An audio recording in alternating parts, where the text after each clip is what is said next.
Is this normal? It's probably nothing serious. Maybe I'll feel better tomorrow. Emergency symptoms can be good at hiding. That's why you shouldn't ignore symptoms like chest pain, high fever, trouble breathing, or severe stomach pain. They could be a medical emergency in disguise. Thankfully, an Eastside ER is ready to serve you 24/7 with fast wait times and dedicated ER experts, so we can quickly help turn your questions into answers. Visit eastsidemedical.com. Broadcasting live from the Subaru of Gwinnett studio inside the Sonesta Gwinnett Place Atlanta Hotel. It's time for Gwinnett Business Radio. Gwinnett Business Radio is cared for by Eastside Medical Center, providing quality care to Gwinnett County and the greater Atlanta area for over 38 years. And hello again, everybody, and welcome to Gwinnett Business Radio, another award-winning edition of Gwinnett Business Radio. I'm Mike Salmon alongside Stephen Julian from the Subaru of Gwinnett Studio in the beautiful Sonesta Gwinnett Place Atlanta Hotel. Good morning, Stephen. Good morning, Mike. You know what? One of the many things that makes this an award-winning show? And the guests. Thank you. And yes, definitely the guests. Also, we take care of those who take care of us. Love is what makes a Subaru. Get big savings and enjoy a hassle-free experience at Subaru of Gwinnett, where people sell cars. Visit SubaruofGwinnett.com and join their family today. Come in and see the difference. Or maybe you're already a Subaruist and follow Subaru of Gwinnett's Facebook page and other social media pages for the latest Subaru offers, news, and community events. Our guest today on the program, Stephen, is David Shavzin. He's with the Value Track. Also, Monte Ortel with the Mitsubishi Electric Classic and the Gwinnett Sports Commission, alongside Mike Maloney with TPC Sugarloaf. We're going to start with David Shavzin, the Value Track. Good morning, David. Good morning, Mike. How you doing? Doing great. Tell us about the Value Track. What does your company do? The Value Track comes out of about 20 years of consulting with small businesses and working with those owners to help build value, therefore the Value Track, and work towards a successful exit in their business, selling for what they deserve to get out for the next phase of their life. So you're the founder and the president. Talk about your past experience and what led you to starting your own company. Well, that's a long story. I'll make it short, though. Started out in banking and finance early on, and then 12 years with a large global chemical company, doing a lot of work in finance and mergers and acquisitions, and left them coming up almost 20 years ago now to start up the consulting practice. And the Value Track really is just a distillation of seeing over and over and over again over 20 years what goes on with business owners and what the issues are and problems they really run into when they start to think about selling the business. So when they start think about selling the business, when is the best time for a small business owner to start thinking about selling their business? That's a great question, and I always answer the day they open the doors to the business, right? Because when we talk about exit planning, there is a lot to do around the actual transaction, but what we find is most business owners get very, very, very stunned and horrified when we do a valuation 20, 30 years down the line when they want to sell next month or next year. And if they're starting to do the right things in the business from the beginning, it makes it so much more smooth. And they're building value from the beginning. I know that there are probably a lot of mistakes that business owners make. Well, one of the things I was going to say is you ask the typical business owner, they'd probably be able to tell you what they think their business is worth, but you probably get to tell them what it's actually worth or what it could be worth, and a lot of times those numbers are different. So here's my question.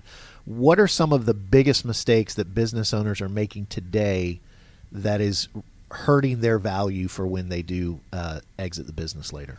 Great question, and people have different ideas of what their businesses are worth. Usually they're not terribly accurate for a lot of reasons. But I would say, I'll go back to what I said a moment ago. If they're starting to do the right things, all those good things that one ought to do in their business from the beginning, they're way ahead of the game already. So it's really the biggest thing we find is not understanding and focusing on value. Right? Typically, we look at getting more sales and more sales and more sales and more sales. That does not translate directly to value. Translate to income, not value, right? Income, yeah. And even profitability does not necessarily equate exactly value in a business. So it's getting that understanding to know what to do, how to focus on value as opposed to other things. Well, I want to follow up then, David. I don't want to give away all the secrets, but what are some things that people can do to make their company more valuable? Yeah, I'd say a few things. One, and this is sometimes difficult for the owner or owners to hear, we always say make yourself irrelevant. In other words, irrelevant to the business. So 2 comments. Yeah, I've already there. got that taken care of. That's right. Yeah, very good. So if I'm, it's all about looking at it from the perspective of a buyer. If I'm going to buy your business, and you are running the business, and you have all the relationships, and you're doing everything, I'm going to buy it. You're walking away. What am I buying? So we try to get across an understanding to build up that management team and all the staff. And what I say is, if they can go away for 4 months, have no communication, come back, and the company is thriving, that's ideal. That's one. You spoke about, and Stephen mentioned how a lot of folks don't really know the real value of their company. They seem to probably, and I'm assuming, think it's worth a lot more than it really is. Has there ever been there's never been a time where someone actually thought it was a lot less than what you thought it was? There have been. Really? There have been. I always calculate about 75% are way high. Some just have no idea, and that's great, and they're honest, and we can work with them and educate them. And then we have had a few cases where either they just have never had a valuation or gotten any input, and they just assume it's lower. In a couple cases, we've seen where the valuation really wasn't done very thoroughly, and it just came out lower. So that is fun because we're bringing good news, very good news. And the other interesting thing, actually, on that note is when a valuation is done early, it gives business owners information, and they can make decisions. So in this case, actually, that you're asking about, Mike, it's really interesting, but when it comes out to be worth much more, it can often accelerate their exit. And so it's, they might shave off a few years where they were planning and thinking they had to work a lot longer. So starting with an understanding value is important. Speaking of understanding value, should you only have an evaluation done or a valuation done when you're thinking of selling, or would it be something that you should do every once in a while? I would say every once in a while. So what we talk about is, even if the sale's not imminent, we can do a really simple and really close and really effective estimate of value early on. And what it becomes is a benchmark. Right? Now we know what it is, and we can do that annually and really kind of show the impact of them focusing on value. So let's talk for a minute. We're speaking with David Shavzin. He's with the Value Track. And let's talk just briefly about your relationship with the businesses you work with. Is that relationship one that can be a one-off thing? You come in and do a full valuation, give them a report, here you go, I'm done, and walk out the door? And I know that's not ideal, but do you offer that? And then two, how long do people typically work with you? Is it a matter of years? Is it coming in every month? I mean, just kind of talk through that process. Yeah, definitely. We can definitely do the first part of your question is come in and give them an idea of value and walk away. And that's great if they can take that and work from that, because what we're doing, in addition to giving them a number, is sharing with them how the valuation is done. And that will give them some insights in what to do. That's a good value, by the way, to offer, is to come in and do it just a one-time thing. But go ahead and speak. Can I use that? Yeah, sure. Okay. Free. Yeah, that was trademarked to David Shavzin. I give it to you. Very good. Beautiful. It's being recorded. And but typically after that, what we'll do is do that value, set that stage, understanding what their goals are. We'll do a full-on analysis of the business, what's going on. We actually talk about it as if we're doing a due diligence, as if we're the buyer. We're going to examine everything and look for the opportunities, those areas to work on and fix. And typically we're working with them then over time, each month, depending on the situation, what pace we might work at. I understand you have a 7-step process to help improve their quality of life and allow these owners to exit on their own terms. You want to unpack a little bit of that? Yeah, I'll do that briefly. We've touched on some of it. The first thing is really just having a conversation, understanding where they're going. If it's a single business owner or business partners, we're spending a lot of time with them, often with family, whether they're in the business or not, and really first understanding what their goals are, and then sharing a lot of options, really, that they're typically not thinking about. So it's that conversation, and then we're looking at value. We'll do that assessment, that due diligence, to see what's going on. Another key piece of that is their advisory team, and that we're taking a look and seeing who they're working with currently. Sometimes there is a gap in that seat, because we want all those advisors around them and talking to each other throughout the whole process. Then we'll start working. We'll help, basically implementing some of those recommendations. The sixth thing is, and this is somewhat overlapping with the others, but start to talk about what that exit structure could be, because there really are so many ways. And finally, help them through whatever that transaction is. I also noticed, looking on your website, that you certainly can do one-on-one. You certainly can do the value, one time come in and do evaluation. But you also work. There's a workshop. There's some stuff you do maybe in groups. Am I reading that correctly? Yeah. We can do different things. We can come out and just speak to an audience. We can do a workshop having business owners in the room and getting a little bit more focused specifically on their business and start to work. So any people that are in chambers that are listening in the area or even beyond the area, that would be a great lunch and learn workshop, I would think. Yeah, those would be fantastic. Chambers, professional associations. One of the nice things about what you do is every business owner has some level of interest in your topic. Hey, are you ever looking to leave your business? No business owner has ever said, no, I want to die at my desk and just stay there until the very end, right? Yes. I'll say yes, and then I'll say disclaimer. Despite that, so many are not taking any steps, though. Exactly. Yeah, they're just not getting going. Unfortunately, what we get a lot is referrals from for business situations where an owner's had a health issue and there's more of an emergency kind of thing because they're waiting. We have business owners that we work with come across in their 50s, 60s, 70s, 80s, literally, and they're all, not all of them, a lot of them will say, I got 5-10 years, right? And they may, and that's great, and I hope they do, but they really need to be planning. And it's not just for them, frankly, right? It's for the family, it's for the legacy, it's for the company, it's the employees. So get started is what we say. Just start doing something. The Value Track is the name of the company. Are there certain verticals that you find yourself more in, or do you work with all different types of companies? Great question. There's a few buckets. One is that manufacturing, supply chain, distribution world. Second is professional services, a lot of engineering firms, design firms, architecture firms, those kinds of things. And then kind of a medical bucket, and that's kind of broad in there, but a lot of it lately has to do with the aging population. So a lot of companies that are servicing that market. And after 20 years, I got a lot of different kinds of industries, coming back at me. Great. Well, as we get ready to wrap up the interview, David, let me ask you this, and I'll let you kind of take it wherever you want. What is it that you bring to the table that maybe some other companies that do similar things don't bring to the table? Great question. And I think what we do is that very comprehensive approach to working with our clients. That 7-step process, like I say, comes out of 20 years of experience of working with hundreds of businesses and business owners. And just the very hands-on attention to the clients. We're looking at their best interests, and we're not trying to sell some product along the way. We're really trying to find out what's best for them and their family. Great. So for those that would like to find out more information and look more into your services, where can they get that information? They can get that at my website, which is getonthevaluetrack.com, or give me a call, 770-329-5224. Great. David, thank you so much for joining us. Thanks, Mike. Mike, before we get to our next guest, I want to remind everybody that Gwinnett Business Radio is cared for by Eastside Medical Center. Quality care close to home. Eastside Medical Center has been a community healthcare leader for over 39 years, nationally recognized for patient safety. Eastside focuses on delivering quality care with exceptional outcomes by using the most advanced technology and experienced physicians. For more information on Eastside's system of care, visit eastsidemedical.com.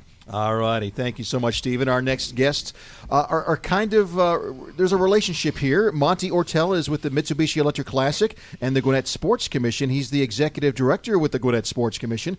And Mike Maloney is the general manager of TPC Sugarloaf. And obviously the connection is the Mitsubishi Electric Classic is played every year at the TPC Sugarloaf. You are so wise, Mike. I know. Wise beyond your years. So first of all, welcome back to the program, Monte. Thank you, Mike. Hey, Mike, great to see you. Great to see you as well. Well, Monte, first of all, congratulations. Our first time since we've had you since you became the new executive director of the Gwinnett Sports Commission. What's that transition been like? You were the manager of the Mitsubishi Electric Classic. That's not the right title. What were tournament director? Tournament director. And now you're with the Gwinnett Sports Commission. So what's that transition been like? Well, the way the Mitsubishi Electric Classic has been set up is it falls under the Gwinnett Sports Commission. They've been involved from the beginning on bringing professional golf back to TPC Sugarloaf and Gwinnett County, and so it was an easy transition. My boss is Stan Hall, who is now the COO of the GCVB, And so it was a nice transition for me, and it's another. We kind of joked about it a little bit earlier. It's just a lot more to do. So, but thank you very much for that, and it's exciting to do something a little bit different. The one thing that I wanted to make sure was part of the program and the transition was still being intimately involved with the Mitsubishi Electric Classic. That's I've been doing it for 17 years now. And it's something I love, and so I wanted to make sure that I just didn't hand that off. But I'm still heavily involved with the event, and but the transition's been great. It's been great. Talk about the impact that tournament has had on the community since the inaugural Mitsubishi Electric Classic in 2013. You know, the history of professional golf here at TPC Sugarloaf goes back many years, and so when the former Bell South Classic and AT&T Classic went away, I believe it was back in 2008 was the last year of that event. The history, right, was there, and so when a group of select individuals in the PGA Tour wanted to bring golf back, it was an easy transition. We've supported many local charities through the event. The impact is tremendous. I mean, from a business perspective, there's no better way for entities and sponsors to engage and entertain their clients at our event. So it's not only on the business side, but also the charitable side of it as well. So professional Mitsubishi Electric Classic came back in 2013 at TPC Sugarloaf, and so since 2013 to now, we've donated over $2.3 million back to charity. So we're very proud of that, and it's nice to work in an organization where we give every single dollar back to the community. And Mike, coming from the course at TPC Sugarloaf, one of the cool things as the Mitsubishi Electric Classic has been building since 2013, one of the cool things is the golf course, and the whole area has been changing. You guys have undergone a pretty major renovation. Talk a little bit about that. We have. Actually, I was here probably 3.5 years ago, right before we started to kind of make the announcement and kick things off. The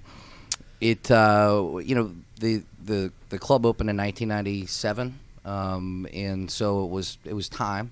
I think also some design features in golf have changed and evolved over those years. So really, what we have done is not only developed a better product for our members, but really just kind of modernized or refreshing the club and rebranded. It's been a really well received renovation. We've spent over $20 million doing the lifestyle center and the 3 nines that we have there, the golf clubhouse. We're really positioned to be very successful moving forward. It's been really well received. And in fact, one of the cool ways to kind of kick off the end of the renovation was a pretty famous name coming to see his handiwork, correct? Correct, yeah. We did. We had Greg Norman out probably about a week and a half ago now. This was actually his first North American design. It was TPC Sugarloaf. It holds a special place in his heart, and he and his team were intimately involved, along with our team from the PGA Tour, in the renovations. And so he came out to see where it landed, how it turned out, and to say he was excited and impressed all at the same time would be an understatement.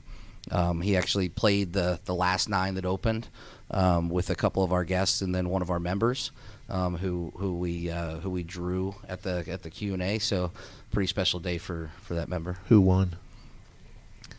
Or is that private information? Yeah, it's not private. Of course, Greg wins, right? So well done. Let me ask you a general question about you hear about golf courses being renovated. When we talk about a renovation, and now this was about a 3-year project at TPC Sugarloaf. What does that mean exactly? Does that mean that the turf was replaced, the greens were replaced, the course was redesigned? What does a renovation actually mean?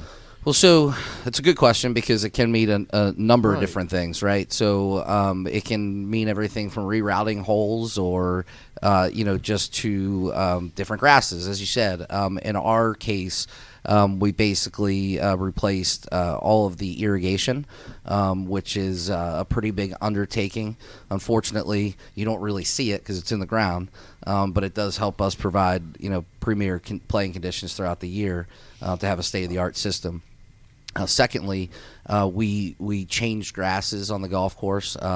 We were Bermuda tees, fairways, and bent grass greens, which anybody who plays a lot of golf in the Atlanta area knows having bent grass greens is a bit of a trick, especially in the summer. It's a cool season grass. So we went to zoysia tees, fairways, and then Bermuda greens. Which is now becoming, the Bermuda green is in the south or in warm season is really the ideal playing surface that you'd want. So before, when it would get extremely hot, we would be a little nervous, and now the hotter the better. So it's been a very enjoyable summer the last couple of years as we've had those new greens. Monty, I'm gonna put a question right in your wheelhouse. I don't know if I can ask you an easier question. Okay, so the pressure's on you. For those people who are in the sound of our voice, especially those who live in the area or are close to the area and have never been to the Mitsubishi Electric Classic, what are they missing out on? What are they going to experience if they, what makes it different? Because I think people see golf on TV. And maybe they went to a tournament one time or a couple times, but that fan that can become such a major fan of this event, what are they missing out on? I think the biggest thing is the experience of being in an unbelievable setting. It's a very relaxed setting. Our tour, the PGA Tour Champions, every single professional, which is our product, is recognizable. And I've been in the business for quite some time, and I'm still, when I walk into the clubhouse, I look around, I'm going, oh my goodness, I've watched these guys for years on television, and they're standing right in front of me. And that's still something that is special. And you can't take that away. I mean, you can't duplicate that most anywhere else. And the professionals are, I would say 99% of them get it. They're very sociable with the patrons, and I mean, during our pro-am we have boom boxes playing in the golf carts, and we've got cigars, and they're just very approachable. And for me, growing up watching golf, playing golf, and then going into this profession, being able to have the opportunity to be right next to, talk to, take a picture with, get an autograph from, I think that's probably one of the biggest things. And then the second thing is just the experience, being part of an event.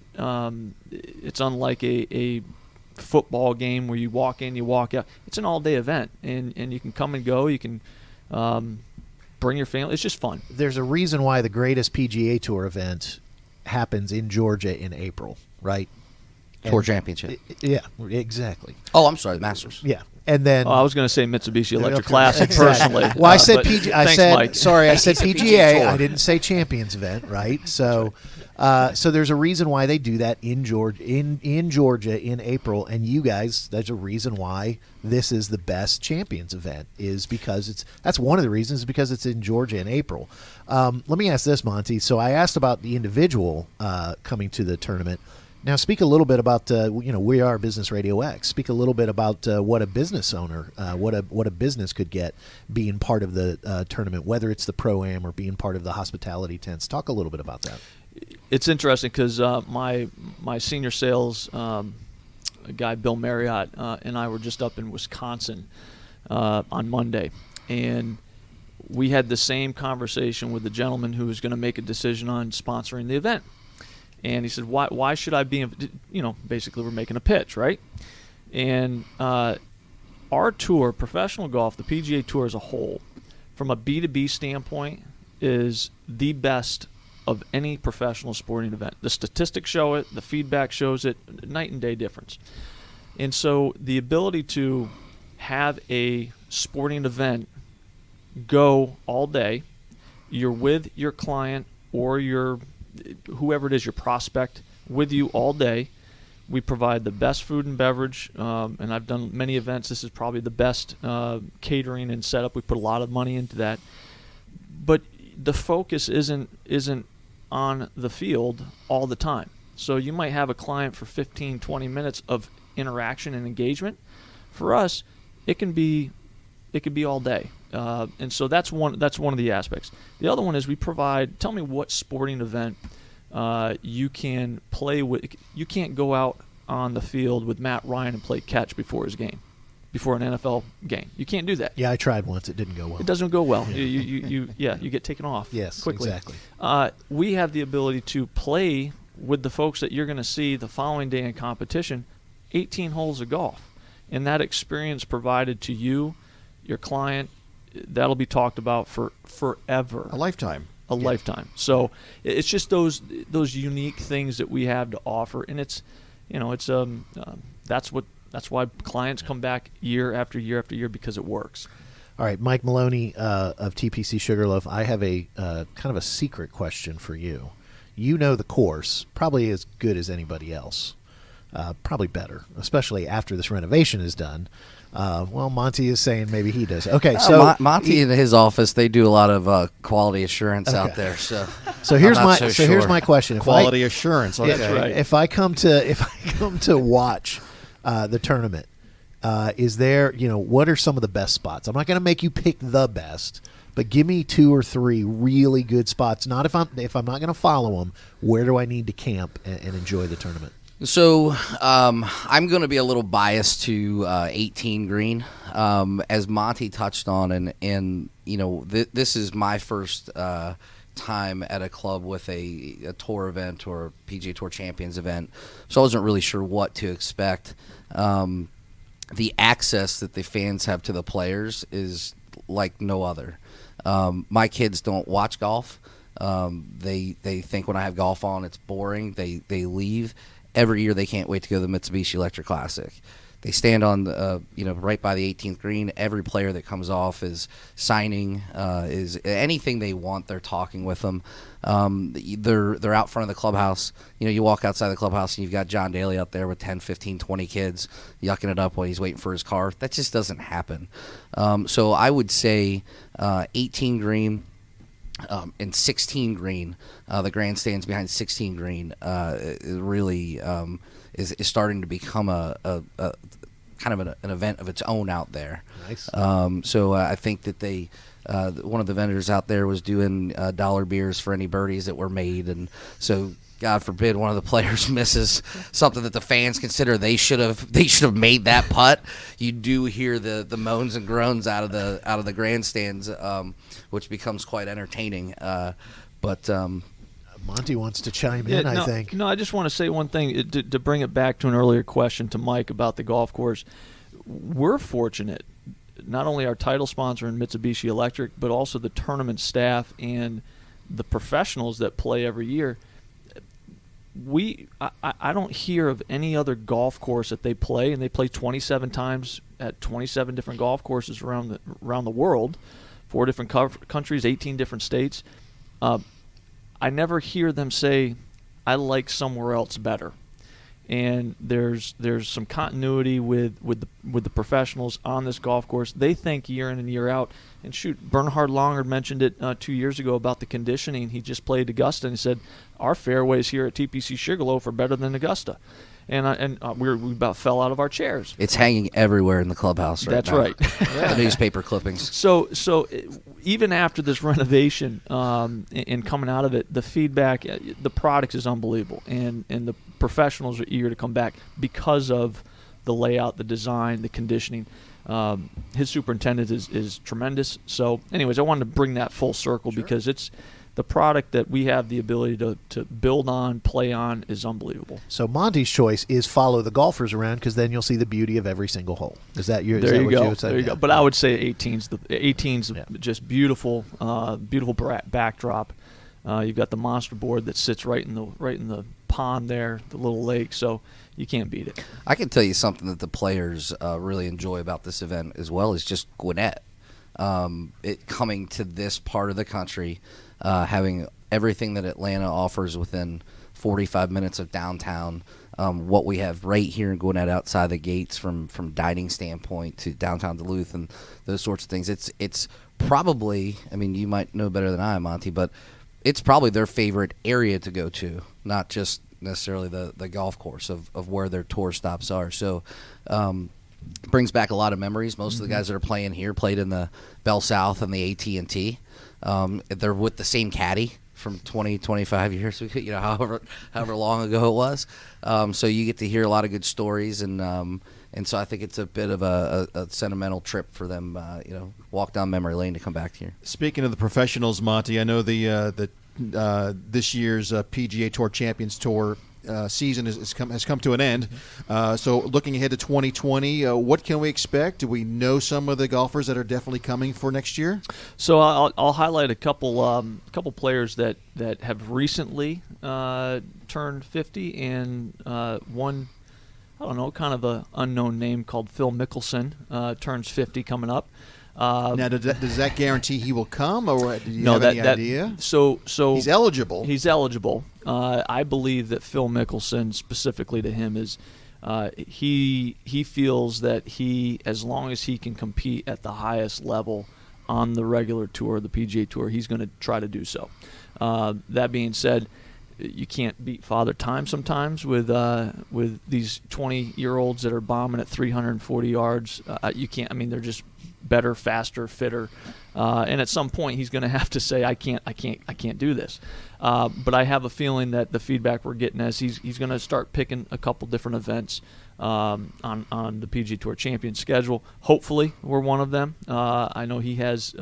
He's been a winner at a past champion of TPC Sugarloaf in the Bell South. So Ernie Els just turned 50 this year, so he is committed to playing a if not full schedule, a very close to full schedule. Names of Steve Stricker. He has not been to this event yet, but feedback is he is planning on coming. Tom Watson has scaled his schedule way back, but we remain on his schedule. So, and Scott McCarron, who just won the Charles Schwab Cup, he's our past champion of 2019. So we've got a great fit, and I could go on and on. Miguel Angel Jimenez, and the list goes on. Local favorite Scott Perrell, top 10 in the year-end standing. So our product is good, and the folks coming on the tour is pretty strong. Shoot, Tiger's right around the corner too, so let's not forget that. All right, well, Monty, I'm going to speak for Mike for just a second. If you would like the two of us to reach out to Phil and personally invite him from Business RadioX to come to the Mitsubishi Electric Classic, I'd be happy to do that. Just send him an email. He's on your speed dial. Yeah, he is. Speed dial? Did you just throw down speed dial? Yeah, he's on my favorites. He's on my Fave 5. I got you. Most important question for you guys is for those that would like to find out more information, get tickets to the event. We have a lot of business leaders that listen. You're always looking for sponsorships. We want to go out and maybe entertain their clients, as we talked about earlier. Where can they get all this information? Just go to our website, MitsubishiElectricClassic.com. You can navigate through scheduled events. We just opened up our volunteer registration site, and within 18 days, we already have over 200 volunteers that have signed up, and so you have the opportunity to not only attend the event, but be inside of the ropes at the event, which is a pretty unique experience. All the information is on our website, MitsubishiElectricClassic.com. And the whole community really gets behind this, don't they? And I think Mitsubishi just recently renewed their naming rights, did they not? Well, yes, but we haven't made that well, I guess we just did, didn't we? Did we just break some news here? Yeah, thanks, Breaking Mike. news on Business Radio. I thought I'd seen the story. Okay, we'll rewind that. But no, I will answer that. Yes, there has been a commitment to extend for several more years to keep the event here at TPC Sugarloaf. Details of that announcement are forthcoming, but no, we are excited about that, and that's not only the commitment to Mitsubishi Electric train and HVAC here in Suwanee, which purely enjoy the event hands down, and we put on a great product, and they're excited to continue. So, and also the direct impact to the community from a charitable standpoint, we're pretty proud of. Well, guys, thanks for coming back. Thanks for the update. Great to see you. I wanted to let Mike give a chance to say how can people play at TPC Sugarloaf even before the tournament? Where do they need to go? What do they need to do? Well, we are a private club, so we would They be need to happy become to members. Correct. They There need to you become go. members. TPC.com/Sugarloaf. Yeah. The membership this year has been really busy, as you might imagine, after all the work that we've done. So we're looking forward to that, and always looking for good people. If they come through us and we give you some names, maybe we could grease the wheels a little bit. No, always open to new members, Monty right? has a bunch of rounds that he has the ability to, so Ah, I See how I he keeps get- kicking it my way? You notice that? When Monty came in, 4 or 5 years ago, 6 years ago, however long it was, he took Steven and I golfing. Yeah. We have not been invited back There's since. a good Well, reason there's a why reason we why. stink. Well, no, it has nothing to do with you. You know, he's now the executive director of the Gwinnett Sports Commission. So, I mean, he rolls with a different crew now. I don't know. I never forget who's the king of the castle at Sugarloaf. Let me just tell you that. It wasn't Steven. us. Monte Ortel, Mitsubishi Electric Classic, Gwinnett Sports Commission, and Mike Maloney with TPC Sugarloaf. Thanks so much, guys, for joining us. Thanks for having us. Thank you. Mike, before we finish the show, I want to remind everybody that hard work pays off. Hard work leads to rewards and opportunities. This business cornerstone is cooked into a career at Waffle House. The recipe is simple. They'll give you the skills to lead a team and take care of customers no matter what your background may be. Then you're off on a great and rewarding career. A career in a place with a family atmosphere that promotes success, inclusion, and a genuine care for customers and teammates. Go to whcareers.com today and learn more. Maybe the Mitsubishi Electric Classic needs to have a Waffle House truck out at TPC. We might have to get on that. Boy, we got a lot of work to do, Mike. Apparently you're making us do a lot of work now. Okay, my fault. Thanks again to David with the Value Track for joining us as well. Also, our producer, Amanda. A reminder, you can listen to the show or any of our episodes anytime by going to businessradiox.com, select the Gwinnett Studio, and then click on Gwinnett Business Radio. Also, follow us on Facebook and on Twitter and on LinkedIn. We're at Gwinnett Radio X.